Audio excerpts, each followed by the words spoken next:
Amigos, bienvenidos al podcast Conversemos, su podcast para hablar sobre distintos temas interesantes del ámbito social, institucional o público. Como siempre, les saluda Sergio Solís, placer, contento de estar compartiendo con todos ustedes. Hoy tenemos una entrevista bastante especial a una persona que se ha preparado en la formación académica de manera indispensable y que también tiene una trayectoria en lo que es el servicio público admirable. Bueno, hoy nos acompaña Cristian José Kélix Rodríguez, director de la modalidad de educación técnico profesional del nivel secundario del Ministerio de Educación de la República Dominicana, con una amplia trayectoria, como mencioné, dedicando su vida a formar, liderar y transformar espacios de aprendizaje en nuestra querida República Dominicana. Bienvenido, Cristian. Gracias, Sergio. Oye, qué preámbulo tú has hecho. Sí, realmente estamos empezando en la vida pública, todavía nos queda mucho que ofrecer y pues lo que participar en el servicio público. Perfecto, perfecto. Y para iniciar, a mí siempre me gusta ir a lo personal directamente. ¿Quién es Cristian Kélix más allá de su rol como director en el sistema educativo? Bueno, una pregunta profunda. En primer lugar, pues un ser humano que ha venido desarrollándose en la sociedad desde su misión, que es la que Dios te pone en la vida. Es decir, tiene una misión en la vida y la que tú debes ir adoptando poco a poco con tu desarrollo personal, primero como ser humano. Es eso, es un ser humano, un ciudadano que trata de vivir conforme a los designios de las normas, de las leyes del país, pero también una persona de familia, una persona que viene de un proceso, de una trayectoria de trabajo, de involucramiento con los jóvenes, con la educación, un proceso de transformación. Una persona que ha venido transformándose desde la sencillez. Mira qué bien, porque resaltó algunos valores que fundamentan la formación de cualquier ser humano y a lo largo de su experiencia ha tenido distintas transformaciones, como mencionó. Su formación inicia, por lo que veo aquí, en un entorno salesiano. ¿Es correcto? Sí. ¿Cómo influyó esa base en su visión de la educación y el servicio? Bueno, tengo que decir en primer lugar que mi formación inicia en una escuela rural, en primer lugar, multigrado. Eso tengo que decirlo, porque casi no se destaca, quizás a veces, los primeros inicios. Sí. Para mí es importante los primeros pasos de un ser humano, que es lo que determina la base y la construcción. Pero también esa base sólida familiar, es decir, qué papel jugó mi padre, mi madre en mi vida para que me transformara. Y luego, ya más o menos 11, 12 años, me acogen los salesianos y ahí la formación empieza a tomar otro giro, a fortalecerse. Pero yo inicio, antes de llegar a los salesianos, pasé por 3 escuelas públicas porque tenía que moverme de una a otra. Una vez terminaba la primera, la rural, tenía que desplazarme a otra que quedaba a 5 kilómetros y después a otra que quedaba a 7. Bastante lejos. Entonces es una trayectoria, primero pasar por escuela pública y luego llego a los salesianos cuando inicié un proceso de formación especializada porque era seminarista. Era seminarista. Entonces ahí empecé con los salesianos. Wow, increíble. O sea, y también que a los salesianos lo preparan mucho en lo que es el ámbito humano. Sí, lo valoro. Formación en valores, exactamente. A lo largo de su experiencia, ha tenido contacto con distintas realidades, como mencionó. Viene de estudiar en escuelas públicas y terminó en los salesianos, hasta también ya ser parte de la gestión pública del sistema educativo dominicano. En ese mismo orden, ¿qué ha sido lo que más le ha impactado o marcado en ese recorrido? Bien, primero que yo primero tengo que destacar en un impacto el papel que jugó mi madre en mi formación. Yo vengo de un campo y en un principio a mí lo que me gustaba era el trabajo con la tierra, con los animales y demás. Y mi madre es que me insiste y me va insistiendo en el estudio y ven que hay que estudiar y me va llevando. Ese rol de ella, de que sí, que había que estudiar, yo siendo uno de los más pequeños del hogar de 15, yo era el número 14. Wow. Entonces, empujarme a mí para que estudie y darme la oportunidad, pues para mí juega un papel muy importante. Y luego, dentro de esa transformación, ¿quiénes son tus mentores? Esas personas que creen en ti, que te dan el apoyo. Y en los salesianos, puedo mencionar muchísimas personas, pero el padre Tejadita, que fue un sacerdote de Jarabacoa de mucho tiempo, jugó un papel muy importante en mi transformación de vida, porque fue como un padre para mí dentro del seminario, acompañando, dándome oportunidades. Otra persona fue el padre Víctor Pichardo, que en esa transformación En un momento dado, yo no podía estar en ese centro educativo porque yo no tenía los recursos. En el seminario había que dar una aportación. Y ese sacerdote me dijo, yo te voy a becar. Y yo duré un año porque era un colegio, había que pagar, yo no podía pagar. Y el padre me dijo, tú estás becado para que sigas tu formación. Lo apoyó. Y para mí eso fue como es mi apoyo fundamental para ese cambio. Para mí era preocupante porque mis padres tenían que buscar recursos para pagar un colegio. Era difícil, pero ahí tuve como el primer empuje y eso es parte de la transformación. ¿Quiénes han estado detrás de ti para que tú sigas hacia adelante en esa construcción? Esa construcción, una base sostenible. Sí. Por ejemplo, usted prioriza lo que es la formación en valores por parte de la familia tradicionalista, que es el núcleo de la sociedad realmente, y también aspectos externos, personas externas, como es el caso de ese profesor que lo becó y le dio la oportunidad de seguir estudiando, a pesar de que usted no tenía los recursos, pero le dio esa mano amiga y pudo entrar usted en ese colegio. Bueno, ¿y en qué momento? Porque a mí me gusta siempre mencionar el punto de inflexión. ¿Cuándo es un antes y un después? ¿En qué momento decide enfocarse en la gestión educativa y liderar en ese camino? Bien, yo desde pequeño soñaba con ser ingeniero, lo primero. Ingeniero. Se me daba muy bien las matemáticas, me iba bien en matemáticas, incluso fui a diferentes olimpiadas de matemáticas. Pase los trucos. Pero como yo estaba en el seminario, entonces los que estábamos allí trabajamos más enfocado al servicio social. Y uno de los servicios sociales más importantes de la humanidad es la educación. Por tanto, desde allí había que estudiar educación. No era una decisión vocacional, era una decisión del proceso.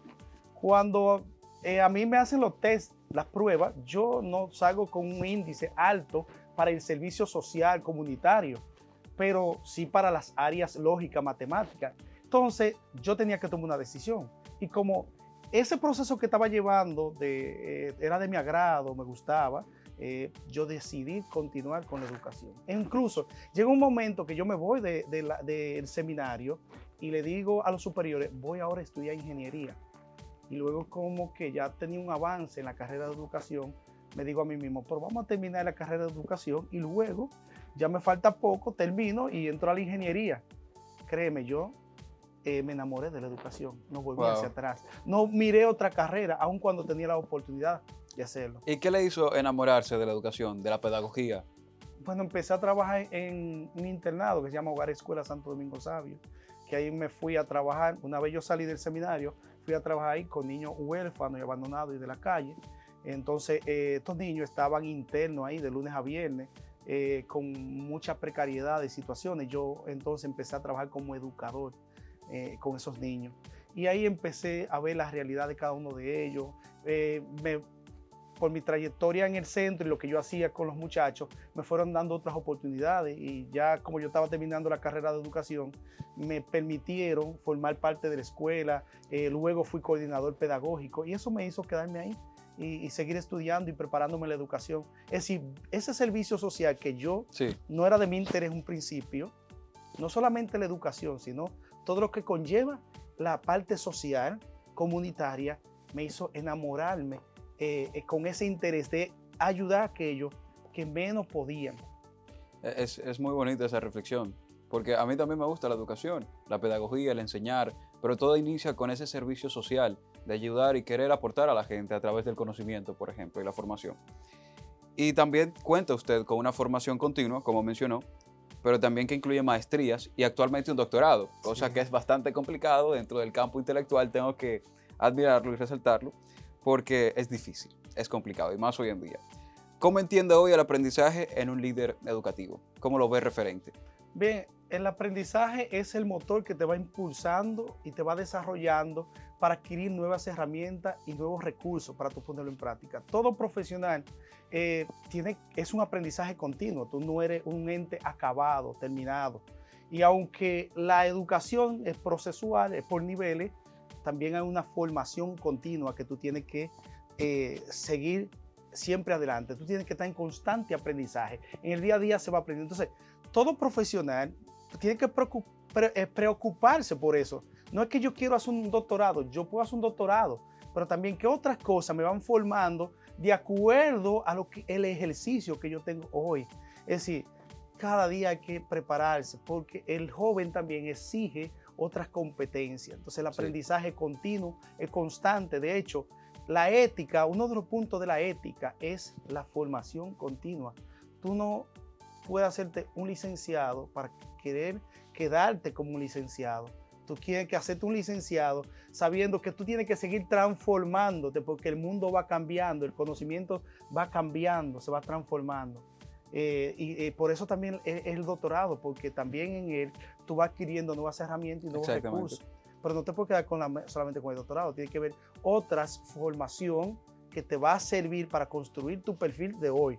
Yo estudié hace 15 años una licenciatura, pero lo que yo estudié hace 15 años, ya eso ha cambiado.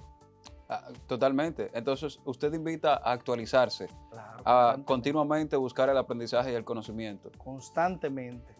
Eso es cada 6 meses, cada 3 meses, aunque sean cursos cortos, hay muchas modalidades hoy día que te permiten adquirir nuevas competencias, estar actualizado. Imagínate que tú hoy no... Hoy, lo decían hace 20 años cuando yo empecé a estudiar. Dentro de 20 años, quien no sepa computador es un analfabeto. Eso decían. Lo decían en mi tiempo. Bueno, se convirtió en una realidad. Claro. Hoy día, si tú no sabes interactuar con los medios tecnológicos y los recursos tecnológicos, ¿cómo tú le vas a transmitir un conocimiento al joven de hoy que es tecnológico plenamente? Sí, es muy complicado. Entonces, tienes tú que ir adquiriendo esas herramientas para que entonces tú puedas estar a la vanguardia con la juventud del tiempo. Y en relación a eso de la tecnología, recuerdo que tuvimos un invitado aquí en Conversemos Podcast y él estaba mencionando sobre una materia que va a optar el Ministerio de Educación para adentrarse en el currículum escolar. Se llama Pensamiento Computacional para educar a los jóvenes en lo que es el ámbito tecnológico, que es fundamental para, como usted mencionó, 20 años atrás era muy diferente a como es hoy en día. Entonces el conocimiento se actualiza y es importante adentrar y educar a los jóvenes en ámbitos tecnológicos. Y en esa trayectoria que usted tiene como persona que está dentro del ámbito educativo, ¿cuáles fueron esos principios que lo guiaron a hacer lo que es hoy en día? Bien, yo para mí que uno de los principios fundamentales es ese apoyo o ese empuje familiar primero. Como puede ser que tu familia no tenga una formación académica, pero tiene valores que mantiene. Es decir, ser fiel, primero ser fiel, eso es ser fiel a los valores. Ser fiel a los valores. Es decir, tú no tienes que flexibilizar, los valores no hay que flexibilizarlos. Hoy sí y mañana no. No se pueden flexibilizar. Entonces, ser fiel a esos valores. Otra cosa muy importante es que hay que tener una visión. Lo que tú estás aprendiendo hoy, adquiriendo hoy, tienes que visualizar que es parte de un sueño hoy, pero puede ser una realidad en el futuro. Entonces yo le invito siempre a los jóvenes, mire, lo que ustedes están haciendo hoy, véanlo como una oportunidad de futuro. Le va a dar herramientas, le va a dar oportunidades. Tercero, importantísimo, es que nuestros docentes, nuestros mentores, tienen conocimiento, tienen más conocimiento que nosotros. Y nosotros tenemos que aprovechar que cada oportunidad o cada cosa que hace ese mayor tiene un mensaje, tiene un ejemplo. Y te voy a decir 2 hechos que a mí me sucedieron importantes. La maestra de primaria, como yo en principio, que me dio clase en el multigrado, de primero a cuarto, ella no creía que yo podría alfabetizarme porque yo no tenía interés de la escuela, pero había que ver por qué el interés de la escuela. Exacto, sí. Ciertamente, porque a mí lo que me gustaba era mi campo, mi agricultura, lo que me gustaba era estar con los animales. Sí. Sin embargo, mi madre dice que la maestra siempre le mandaba mensaje a ella, como que con el tema de la alfabetización no iba a poder. Y luego mi madre me dice, pero mira, eso para ti ha sido un empuje porque tú eso lo tomaste. Pero yo no tengo un rencor con mi maestra, yo agradezco que quizá lo que ella le decía a mi madre hizo que la familia tuviese más valentía para empujar. Y ahí están esos valores también familiares de apoyo, de contribución. También otro principio es el principio de mantenerte por los lineamientos de la integridad. Tú no debes flaquear en tu proceso, no debe flaquear. Se te presentan muchas cosas en la vida, Claro. pero tú tienes que saber elegir, saber seleccionar lo que tú quieres y lo que es bueno. Para mí eso es muy importante. Y por último, que en el servicio, cuando tú sirves, sobre todo el servicio público, tú tienes que separar entre el servicio y la riqueza material. Si tú piensas que el servicio te va a enriquecer, pues está por mal camino. El servicio no enriquece a nadie. El servicio te da un enriquecimiento social, Sí, pero no un enriquecimiento integral, exacto, no un enriquecimiento material. Entonces es muy importante a todo el que entre el servicio público, no lo vea que aunque aquí yo voy a adquirir fortuna, tú vas a vivir, tú vas a mantenerte, pero tu riqueza es social, no es una riqueza material la que vas a adquirir por esa vía. Muy importante, mire, y me llegó al corazón ese mensaje, definitivamente, porque en el futuro a mí sí me gustaría formar parte de la gestión pública con el fin de cambiar la realidad social. Como le mencionaba a invitados anteriores, el rol de activista me interesa bastante a través de la participación social y política, pero sin integridad, si pensamos que nos podemos hacer ricos a través del servicio público, entonces estamos por el mal camino, como usted menciona. Bien, desde el rol de director del Departamento de Modalidad de Educación Técnico Profesional en el Ministerio de Educación, ¿cuál ha sido su visión y los cambios dentro de su gestión? Bien, pues yo primero cuando me pidieron que asumiera esta misión, hice un plan.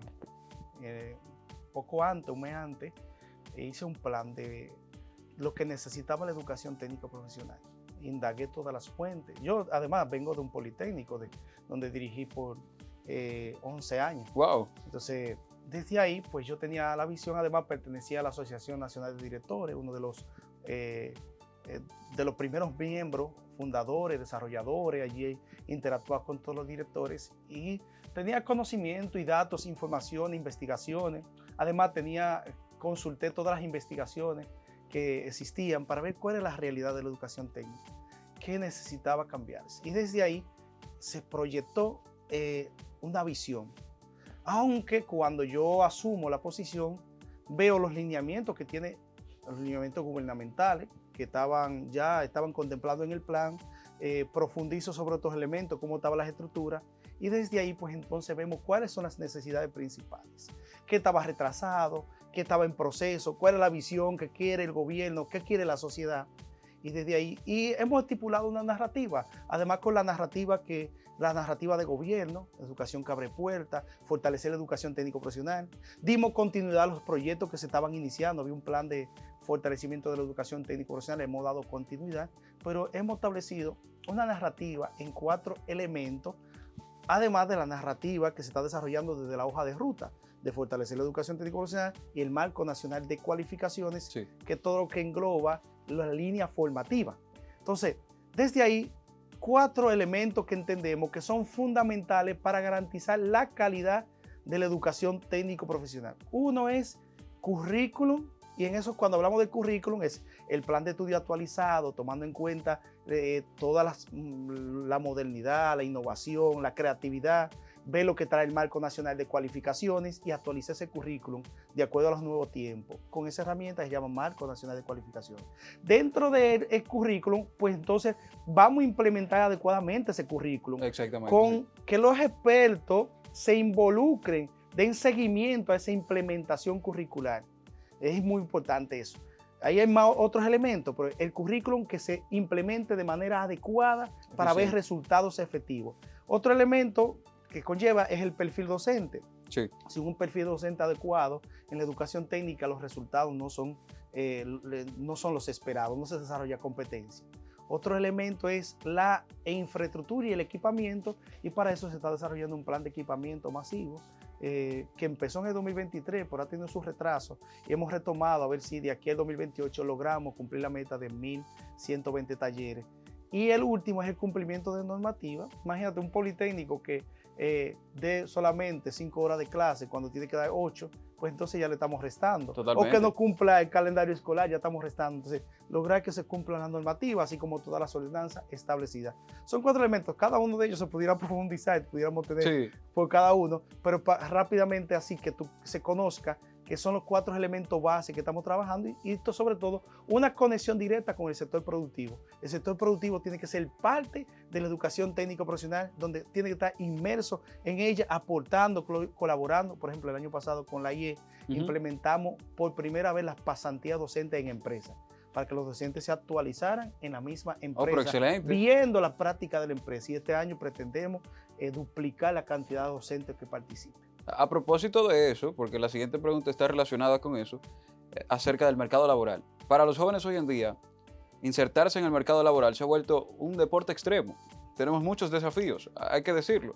Entonces, como tenemos un mundo cambiante, que rápidamente la tecnología se está adueñando de muchos oficios, muchos trabajos, ¿qué está haciendo el Departamento de la Modalidad de Educación Técnico-Profesional para ayudar a los jóvenes a adentrarse en el mercado laboral actual? Mira, nosotros tenemos un currículum integral que trabaja las competencias blandas. Entonces, hay, por ejemplo, módulos que se ofrecen de un año completo, de unas 1.600 horas de clase en el programa de estudio, pero que dentro de esas están las horas del programa. Por ejemplo, tenemos un módulo que es de recursos tecnológicos. Para la nueva carrera, anteriormente se llamaba ofimática, pero la nueva carrera se llama recursos tecnológicos, donde los estudiantes tienen la oportunidad de explorar y conocer con el maestro todos esos recursos que le van a servir y que pueden utilizar en cualquier empleo. Sí. Pero también a los jóvenes en quinto se les da una asignatura que se llama formación laboral, para que ellos conozcan toda la cultura de las leyes, de la normativa, de enfocarse en el sector productivo. Sí. Entonces van ya con competencias laborales. Y tercero, se le da una asignatura, un módulo que es de emprendimiento, que los jóvenes salen con un proyecto de emprendimiento, un proyecto empresarial. Entonces, con estas competencias y muchas otras más que son competencias blandas, además de su propio técnico, porque cada técnico tiene su propio plan de estudio. Claro. Entonces, todo esto ayuda a construir un perfil robusto, de modo que el joven, además, pero debe darte un dato, que los jóvenes hacen un módulo que se llama formación en centro de trabajo, donde van a las empresas durante 8 horas semanales, como si fuera durante un año, exacto, para adquirir la cultura empresarial, con un tutor del centro educativo y con un tutor de la empresa que le da seguimiento. Entonces todo eso construye un perfil para que el joven tenga la suficiente fortaleza para desarrollarse dentro de una empresa. Excelente, excelente. Mire qué bien que está hablando sobre eso, porque a veces no se le da la participación y la fomentación necesaria, que esa es una información muy valiosa que muchos jóvenes quisieran saber también. Entonces, hablando de jóvenes, si usted tuviera la oportunidad de encontrarse con Kélix, José Kélix nuevamente de 16, 18 años, que quiere insertar en el mercado laboral y está en duda entre la educación tradicional y la técnico-profesional, ¿qué usted le diría? Bueno, no porque tengo error, pero a Kelly yo le diría, mira, te conviene un politécnico. Verifica una de esas áreas que son fundamentales, que a ti te interese porque tiene interés vocacional. Por ejemplo, si te interesa la minería, hay bachillerato en minería. Si te interesa la agropecuaria, hay bachillerato en agropecuaria. Si te interesa la informática, hay bachillerato en informática. Si te interesa la salud, hay bachillerato en enfermería. Entonces, hay una cantidad de oportunidades de formación en la que tú puedes elegir. Es decir, de acuerdo a tu interés vocacional, porque es importante. La educación técnica tiene que ser una decisión de la persona. No es porque la escuela sea buena, porque muchos padres dicen, te voy a inscribir a esa escuela porque es buena. No es porque es un politécnico que va a desarrollar una competencia. Eso quiero dejarlo claro. Debe ser un interés personal del joven de desarrollarse en una área que a él le interese. Porque si no te interesa la electricidad, ¿para qué va a hacer un bachillerato en electricidad? Correcto. Luego lo que te va a frustrar. No, totalmente de acuerdo con usted. Y ya para cerrar el podcast de Conversemos, ¿cómo le gustaría ser recordado con sus aportes a la educación en la República Dominicana? Totalmente transparente. Bueno, es una pregunta profunda. Primero, una persona integral dentro del proceso. Una persona que aportó al cambio y a la transformación de la educación, no solamente de la educación técnica, al cambio de la educación. Una persona que apoyó todos esos procesos que se ven desde abajo, desde el docente, desde el director, de esa traba. Una persona que ayudó a disminuir esas pequeñas cosas que a veces hacen difícil la educación. pero sobre todo de una persona que se entregó profundamente a un servicio social que en el futuro quiero verlo, ver la educación como el eje fundamental y con los mejores resultados de todo, yo no diría del mundo, pero sobre todo de América Latina y el Caribe. Ser un modelo educativo, aportar a ese modelo educativo de calidad. Eso es lo que yo quiero, que todas nuestras instituciones funcionen con calidad como funcionó en la que yo tuve la oportunidad de dirigir, que logró el Premio Nacional a la Calidad y logró el Premio Iberoamericano a la Calidad, siendo la primera institución. Yo quisiera ver muchas instituciones educativas, así como esa y como esta de Esperanza en Santiago, que han logrado premios y que se entregan a un servicio profundo para transformar la juventud y la niñez dominicana. Me gusta mucho que siempre menciona el factor de la integridad, mantener el alineamiento con los valores y no flexibilizar estos valores. Gracias, Cristian, por aceptar la invitación a estar con nosotros compartiendo conocimientos. Hoy nos dimos cuenta de que la educación no es solo formar profesionales, sino también ciudadanos responsables y adultos funcionales. Entonces, muchísimas gracias. También a la gente que nos ve a través de las pantallas, fue un placer comunicarme con todos ustedes. Espero que hayan aprendido todo sobre el señor Kélix y su cargo y todo lo que ha hecho por la educación dominicana. Esto fue el podcast Conversemos y nos vemos en una próxima entrega.